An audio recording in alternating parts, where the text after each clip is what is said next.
ভিডিওটা একেবারে চালু করলাম অষ্টমীর দিন সকালে। সকাল তো না, এখন হচ্ছে ভোর। আর ভোর এখন কয়টা বাজে সেটা তোমাদের দেখাচ্ছি। দেখো এখন কয়টা বাজে। আমি ঘুমিয়েছি 3টায় আর উঠেছি এখন উঠে দেখি এরা সবাই রেডি হয়ে গেছে, আমি এখনো স্নান করিনি। তাই আমি ফস করে স্নান করে এই যে মন্দিরের সামনে চলে আসলাম। আর এই পুজোটা হচ্ছে আমাদের বাড়িতে। মন্দিরের সামনে আসতেই দেখলাম মানুষজনে মণ্ডপ ভরে গেছে, সবাই অঞ্জলি দেওয়ার জন্য সকাল সকাল চলে এসেছে। আমি এখনো হাম ছাড়ছি, আমার ঘুমের ঝোল এখনো কাটেনি, কারণ আমি ঘুমিয়েছি 1 ঘন্টা। আর কি ঝোল কাটবে ঘুমের বলো? কেমন যে লাগছিল মাথার ভিতরে। তারপরেও এই দেখো সবাই ভাইগুলো বসে আছি আমরা। এই দাদা আবার ভোরবেলা এসেছে, অনেক দূরের বাড়ি।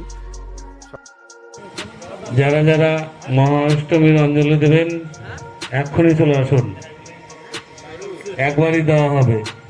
আমাদের অঞ্জলি দেওয়া হয়ে গেছে, আর ওই দেখো দাদারা সবাই প্রণাম করছে। আর প্রণাম করছি আমরা, একটা আশীর্বাদ নেই, যেটা সবার কাছ থেকেই নেই। আর এটা আমাদের বাঙালির, কিভাবে বোঝাবো তোমাদের, বাঙালির ভিতরে এই রীতি রেওয়াজটা আছে যে সবাইকে পাও ছুঁয়ে প্রণাম করতে হয়। এদিকে দাদা আবার ঢাকটা ঠিক করছে, ও আবার এই ঢাক বাজাতে খুব ভালো পারে। এর জন্য ও ঠিকঠাক করছে, দেখছে যে আওয়াজটা ভালো আসছে না, তাই ও ভাবছে যে তাহলে একটু ঠিকঠাক করে দিই। তারপর ঢাক বাজানো চালু করে দিয়েছে। আর এই যে কাশি বাজাচ্ছে সেটা হচ্ছে আমার জ্যাঠা।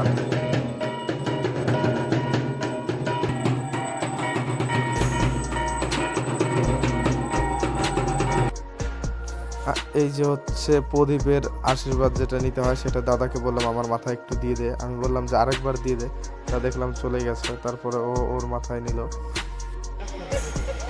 এদিকে আবার ঢাক বাজাতে বাজাতে ঘেমে গেছে পুরো, দেখো। এদিকে যজ্ঞ চালু হয়ে গেছে, আর এদিকে নবমীর পুজো যজ্ঞের পরে চালু হয়ে যাবে। তো যাই হোক, নবমীর অঞ্জলিটা আমরা দেবো না, অষ্টমীরটাই দিয়েছি শুধু। এবার আমরা সন্ধ্যায় চলে আসলাম।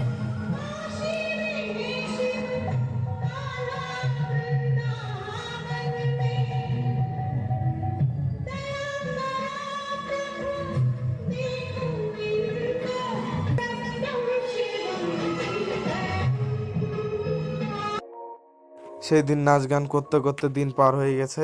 এখন রাত্রে খিচুড়ি ছিল, সেটা আমরা 2-3 জন বাকি ছিলাম, তারা খাবো। আর এদিকে এই মামাটা কুকুরকেও একটু দিল খেতে। ও তোমাদের একটা কথা বলতে ভুলে গেছি, আজকে আমার একটা দুর্ঘটনা ঘটে গেছে। আমার এই আঙ্গুল দুটো কেটে গেছে ফ্যানে। পরের দিন দুপুরে খাওয়ার সময় চলে আসলাম।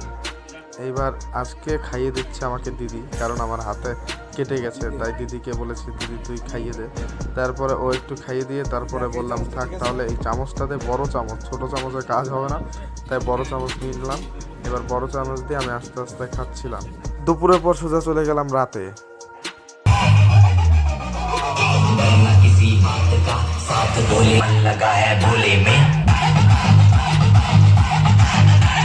এই যে পাশে যে ফ্যানটা আছে, এই ফ্যানটার ভিতরেই আঙুল ঢুকে গেছিল আমার। আজকে ছিল দশমী, তাই এখানে ঠাকুর বের করে রাখা হবে, তাই এখানে লেপা হচ্ছে।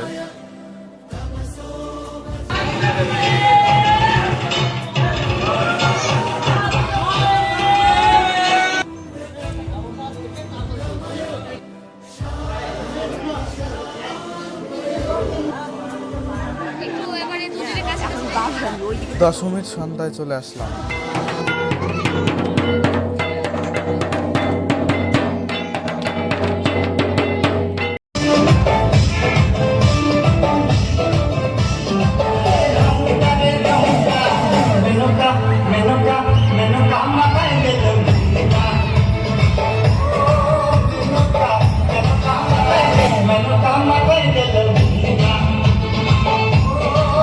আগুন ধরে গেল, আগুন আগুন।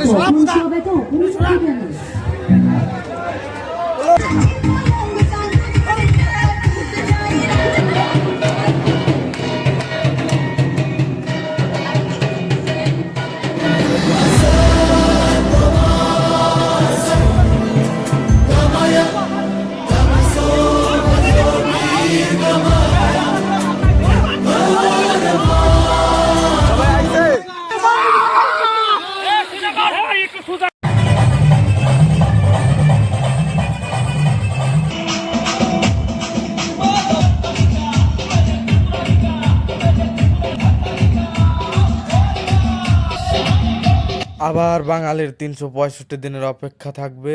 সবাই সুস্থ থেকো, ভালো থেকো। ভিডিওটা যদি ভালো লেগে থাকে তাহলে অবশ্যই লাইক করে দিও, আর এই চ্যানেল নতুন হয়ে থাকলে সাবস্ক্রাইব